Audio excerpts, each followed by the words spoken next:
Okay, so let's take a look at this last problem here, right?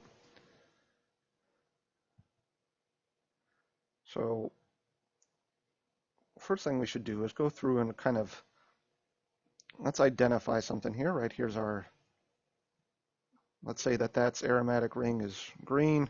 Let's say that this one here is blue, right?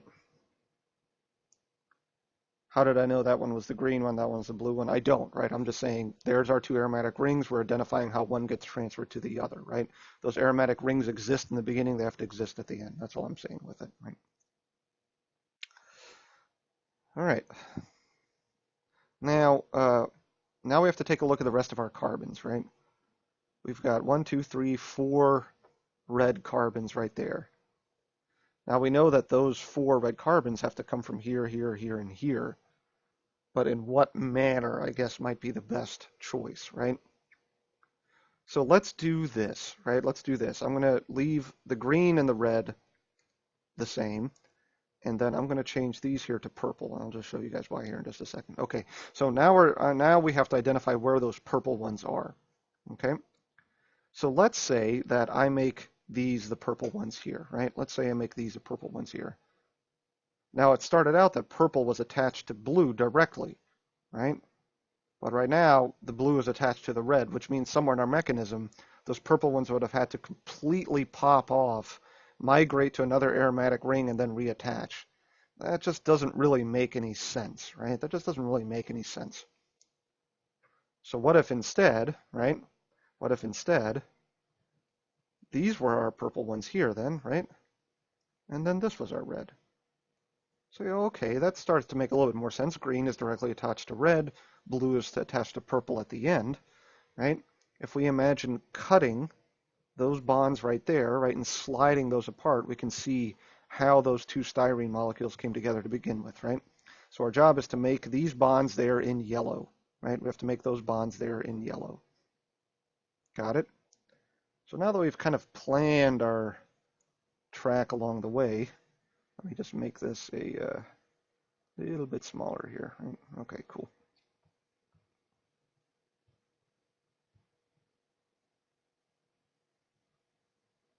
Good. All right. So now that we have our track along the way there, now we need to get going with this. Okay. Okay, so let's get going with this. We're going to start with our green. Excuse me. Now we'll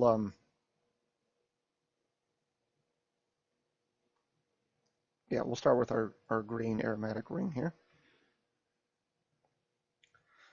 And we bring in our buddy Mr. Generic Acid, right? Now, what do we know about Mr. Generic Acid? Well, it's an acid. And how do acids act? How do acids act? Well, they act acidic, right? There's not much secret to it, okay? So, what does that mean for us? Well, all we have in terms of functional groups is our aromatic ring in green or our pi bond in red. Now, there are certain acids that can directly protonate an aromatic ring, but we need a good reason to do that, right? We need a good nucleophile. We don't know enough about this acid to say that it's a good enough acid, to go through and protonate that aromatic ring directly. So we're going to start by protonating our pi bond, right? We're going to do this. I'm just going to move everything over. We're going to need quite a bit of space here. Okay. Bum, bum, bum. Red, red. We made a bond to hydrogen in black, right? Just as a quick aside, obviously there are other hydrogens there to begin with, right?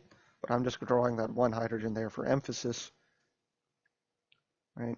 And now we left with a carbocation. Great. So we transferred one plus to another, right? We transferred a H plus to a carbon plus, right? But a good carbon plus, right? It's a secondary benzylic. Those are pretty darn stable, right? Okay, so what else can we do? Well, we're not going to protonate a positive, right? We can't bring in another H plus. So we bring in our second styrene molecule.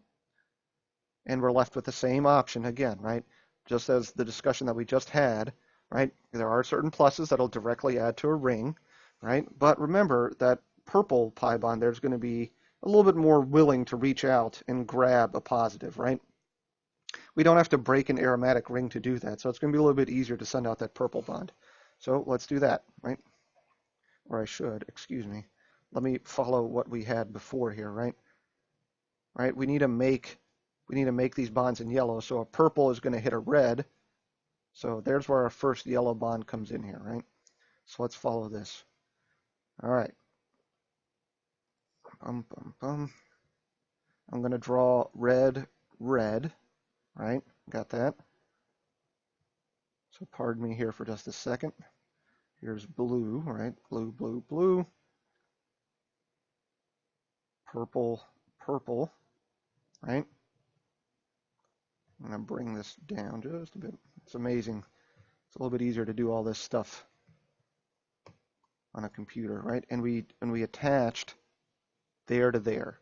Got it? Because what does this do?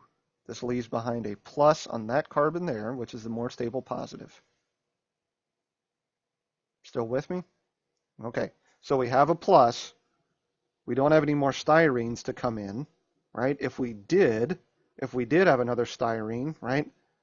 Just for argument's sake, let me, this is a brief aside. You guys can skip ahead here in a second, right? If we did have another styrene, right? We would see the exact same thing happen, right? We could bring in another styrene, et cetera, right? And in fact, that's fine because then we make something called polystyrene, right? And polystyrene is a very important plastic, right? So if we had more styrene, we could continue this trick and we could just grow a chain of styrenes out, right? Styrene after styrene after styrene. But we don't have any more, so now we need to deal with our consequences here, right? We need to deal with our consequences here as we see them. All right, so we have a plus. We need to make another bond. Good thing we color-coded it. We need to send a bond from the green. So we'll send out an aromatic pi bond to hit that there, right? We'll send out an aromatic. All right, so let's draw this now. So bear with me again. Give me just a minute to draw this out. So as much as I rehearse these, I do make mistakes occasionally, as much as I try and minimize it. Okay, boom, boom, boom. Purple, purple, right? We had a bond in yellow that we made to begin with, right? And now we make the other bond there in yellow. And we are left with, excuse me, right? We're left with positive charge here, okay? So we just did an electrophilic aromatic substitution, right? We added something to the pi bond of a aromatic ring. So now the last thing we need to do is reform our aromatic ring. What's going to come in, right? We need to take care of that black hydrogen here, right? Something needs to come in and take off that black hydrogen. What could it be? Well, whatever generic base we have around. It could be another styrene molecule, right? If we were doing this, right, in polymerization, right? If we're doing this in, in the lab, right, we'd have more styrene molecules around.